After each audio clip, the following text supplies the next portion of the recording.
አሜሪካ ድምጽ ሬዲዮ ጣቢያ ነው።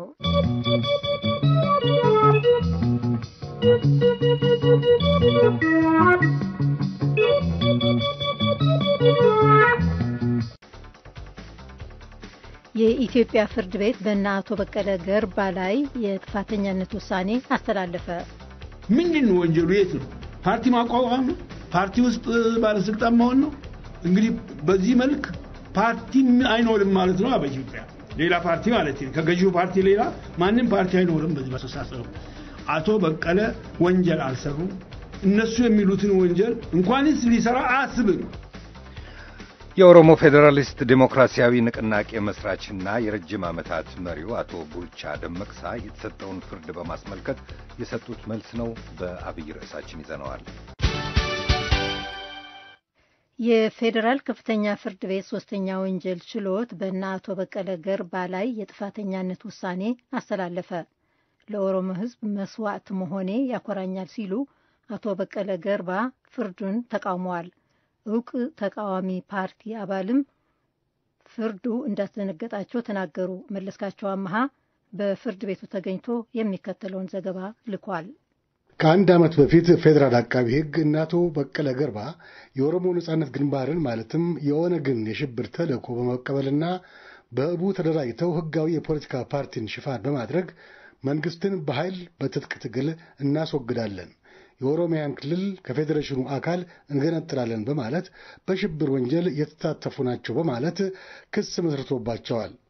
በዚህ ወንጀል የተከሰሱት አቶ በቀለ ገርባን ጨምሮ 9 ሲሆኑ እነሱም አቶ ኦልባና ሌሊሳ፣ ወልቤካ ለሚ፣ አደም ቡሳ፣ ወይዘሪት ሐዋ ዋቆ፣ አቶ መሐመድ ሙሉ፣ ደረጀ ከተማ፣ አዲሱ ሞክሬና ገልገሎ ጉፋ ናቸው።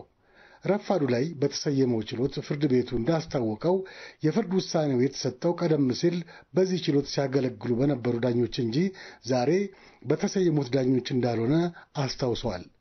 ውሳኔው ከረዥሙ ባጭሩና ፍሬ ነገሮቹ ብቻ እንደሚሰሙም ገልጿል።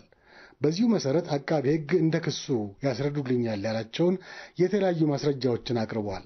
ፍርድ ቤቱ ማስረጃዎችን ከመረመረ በኋላ ተከሳሾቹ እንዲከላከሉ ብይን ሰጥቷል ሲል አስታውሷል። ይሁንና ተከሳሾቹ አቃቤ ሕግ በክሱ መሰረት ያቀረባቸውን ማስረጃዎች ማስተባበል ባለመቻላቸው ፍርድ ቤቱ ጥፋተኛ ሆኖ አግኝቷቸዋል ብሏል። ፍርድ ቤቱ የጥፋተኝነት ውሳኔውን ካሰማ በኋላ ግራ ቀኙ ማለትም አቃቤ ሕግና ተከሳሾች የቅጣት ሐሳብ እንዲያቀርቡ አዟል። አቃቤ ሕግ ተከሳሾቹ የፈጸሙት ወንጀል ከባድ በመሆኑ ቅጣቱ ከብዶ እንዲወሰንባቸው ሐሳቡን በዝርዝር አቅርበዋል። ተከሳሾቹ የቅጣት ማቅለያ ሐሳብ እንዲያቀርቡ ተጠይቀው አቶ በቀለ ገርባ፣ አቶ ኦልባና ሌሊሳና አቶ ወልቤካ ለሚ አለጠበቃ ድጋፍ ሐሳባቸውን ለመስጠት ጠይቀው ተፈቅዶላቸዋል። በዚሁ መሰረት እንደ ቅደም ተከተላቸው ሐሳባቸውን መስጠት የጀመሩት አቶ በቀለ ገርባ በሕይወት ዘመኔ የፍትሐዊነትን፣ አድሎን፣ ዘረኝነትንና ጭቆናን ተጸይፌ ተቃውሜያለሁ። በራሴ ምርጫ ሳይሆን በፈጣሪ ፈቃድ የተፈጠርኩበት የኦሮሞ ሕዝብ ሰብአዊና ዴሞክራሲያዊ መብቶቹ ተከብረውለት በኩል ዓይን እንዲታይ ባደረግኩት ሰላማዊ ትግል ምክንያት መስዋዕትነት መክፈል መቻሌ ለእኔ ክብር ነው ብለዋል። ፍርድ ቤቱ ይህ የቅጣት ማቅለያ ሐሳብ አይደለምና በሥነ ሥርዓቱ ሐሳቡን ያቅርቡ ሲል ትእዛዝ ሰጥቷቸዋል። እርሳቸው በበኩላቸው ለአንድ ደቂቃ እንኳን እንዲደመጡ ፈቃድ ጠይቀው አለኝ ያሉትን ሐሳብ ቀጥለዋል። እርሳቸው እንዳሉት እስካሁን ባደረግኩት ትግል ውስጥ ይቅርታ መጠየቅ ቢያስፈልገኝ በሁለት ነገሮች ብቻ ነው። አንደኛ በኦሮሞ ሕዝብ ላይ የሚደርሰውን ግፍና መከራ እንደሚገባ ሳልገልጽ ቀርቼ ከሆነና ይህንን ያደረግኩት ለሕዝቦች አብሮ መኖር ከማሰብና ከወንድማማችነት ላነሰ ተግባር ከሆነ የኦሮሞ ሕዝብ ይቅር እንዲለኝ ጠይቃለሁ። ሁለተኛ የኦሮሞን ሕዝብ በደል ከሚገባው በላይ አጋንኜ ከሆነና ይህንንም ያደረግኩት ለግል ጥቅምና ዝና ከሆነ እግዚአብሔርን ይቅር እንዲለኝ እለምነዋለሁ ብለዋል። አክለውም ሳላጠፋ የሚፈርድብኝ ፍርድ ቤት አዝኖ ቅጣት ያቀልልኛል ብዬ ስለማላምን ማቅለያ ለመጠየቅ ባለመቻሌ አዝናለሁ ብለው ደምድመዋል።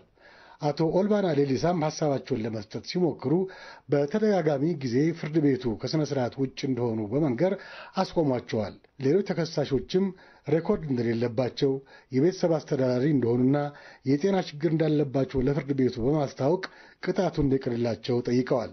ፍርድ ቤቱም የጤና ችግሮቻቸውና የቤተሰብ ኃላፊነታቸውን የሚመሰክሩ ማስረጃዎች እንዲያቀርቡ ትእዛዝ ሰጥቶ የቅጣት ውሳኔ ለማሰማት ለህዳር 14 ቀን 2005 ዓ.ም ተለዋጭ ቀጠሮ ሰጥቷል። የተሰጠውን ፍርድ በማስመልከት የኦሮሞ ፌዴራሊስት ዴሞክራሲያዊ ንቅናቄ መስራች ሆነው ለአያሌ ዓመታት የመሩትን አቶ ቡልቻ ደመቅሳን ቪኦኤ የተሰማቸውን ጠይቋቸው ነበረ።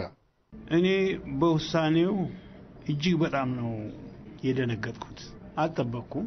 ስለዚህ ባጭሩ በኢትዮጵያ እንዲህ አይነት ፍርድ መሰጠቱ ራሱ ኢትዮጵያ የት እንዳለች ምን ላይ እንዳለች ነው የሚያሳየው። ስለዚህ ነው የደነገጥኩት። አቶ ቡልቻ እንደሚሉት አቶ በቀለ የፓርቲያቸው ምክትል ፕሬዝዳንት ሆነው የተመረጡት የኦፌዴንን መርህ ስለሚከተሉ እንጂ እንደተባለው ወይንም እንደተወነጀሉት የኦነግን ዓላማ ለማራመድ አይደለም።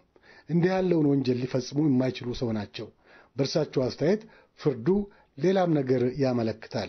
ምንድን ነው ወንጀሉ? የት ነው? ፓርቲ ማቋቋም ነው? ፓርቲ ውስጥ ባለስልጣን መሆን ነው? እንግዲህ በዚህ መልክ ፓርቲ አይኖርም ማለት ነው በኢትዮጵያ።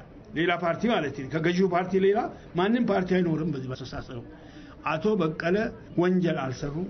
እነሱ የሚሉትን ወንጀል እንኳንስ ሊሰራ አያስብም። አቶ በቀለ ለፍርድ ቤቱ በይፋ እንደገለጹት ከሆነ ባለቤታቸውም ስራቸውን እንዲያጡ ስለተደረጉ ልጆቻቸው ያለምንም ገቢ እንዲኖሩ ተገደዋል። መለስካቸው አምሃ ለአሜሪካ ድምፅ ሬዲዮ ከአዲስ አበባ